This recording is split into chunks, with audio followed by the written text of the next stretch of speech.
I stood frozen in the echoing foyer of Diane's sprawling lake house, the kind of place that screamed old money with its marble floors polished to a mirror shine and crystal chandeliers dripping light like expensive tears. The air hung heavy with the cloying sweetness of 24 lily arrangements, their white petals stark against gold vases that probably cost more than my first car. Family milled about. Mark's aunt in pearls, his cousin snapping photos for Instagram, laughter bubbling from the sunroom where brunch waited. Diane, my future mother-in-law, held court at the center, her perfectly coiffed blonde hair catching the light as she gestured expansively with a champagne flute.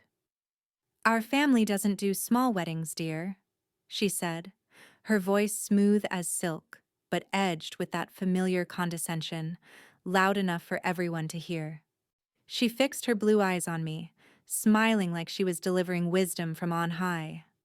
"We do statements, 300 guests at minimum, live string quartet from the City Symphony, florals imported. It's tradition." Mark shifted beside me, his hand finding mine under the tablecloth she'd draped over a side console just for effect. His squeeze was apologetic, tight. But in that moment, humiliation burned through me like acid on skin. Ance nodded approvingly.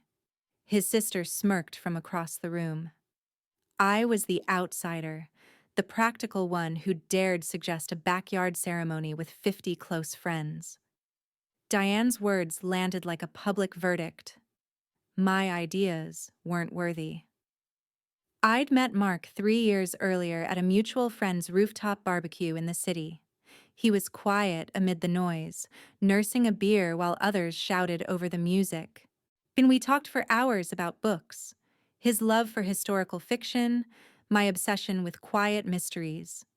6 months in, he proposed on a rainy hike, down on one knee in the mud, ring wrapped in a napkin because the box had fallen from his pocket. It was perfect. Real. But introducing me to his family changed everything. Diane lived for appearances. Her home in the suburbs was a catalog of perfection. Manicured lawns, gallery walls of framed achievements. Mark's sister Emily's wedding 2 years prior set the template.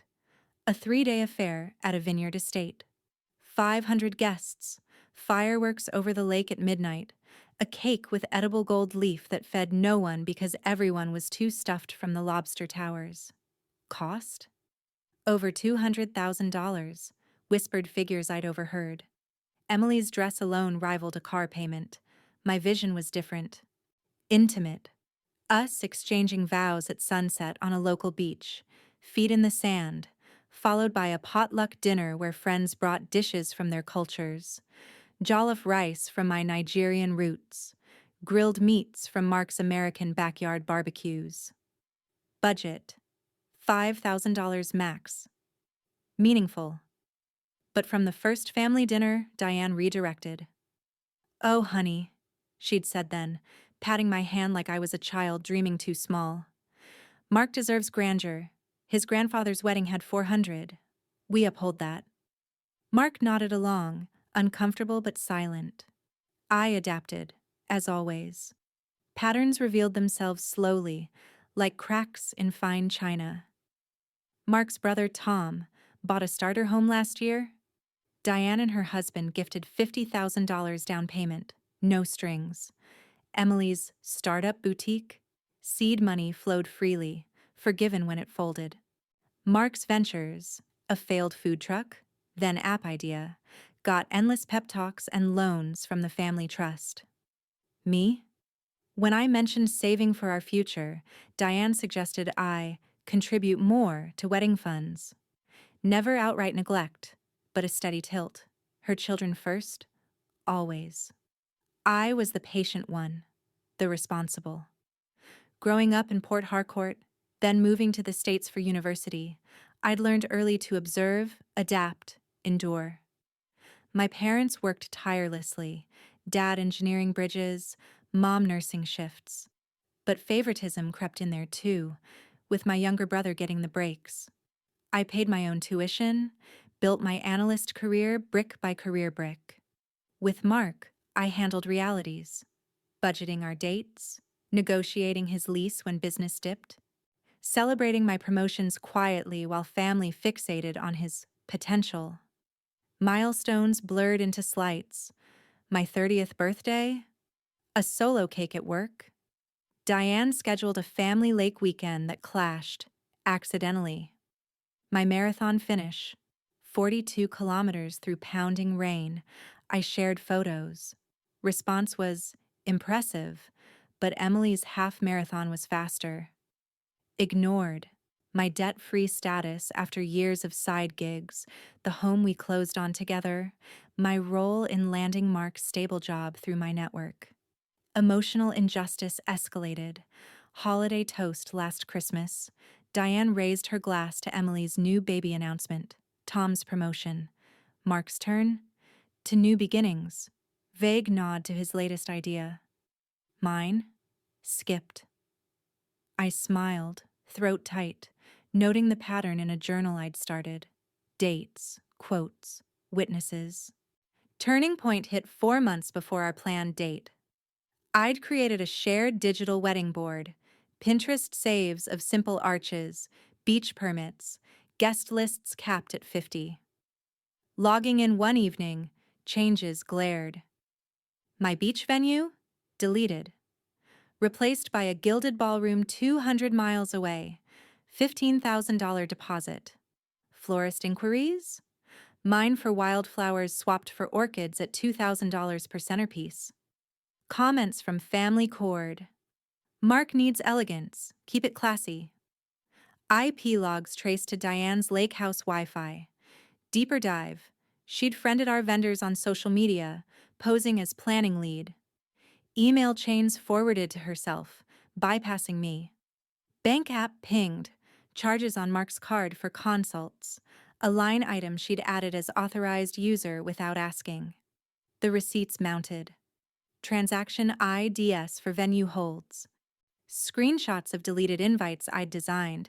Elegant, minimalist. Audio snippet from a vendor call she'd recorded herself.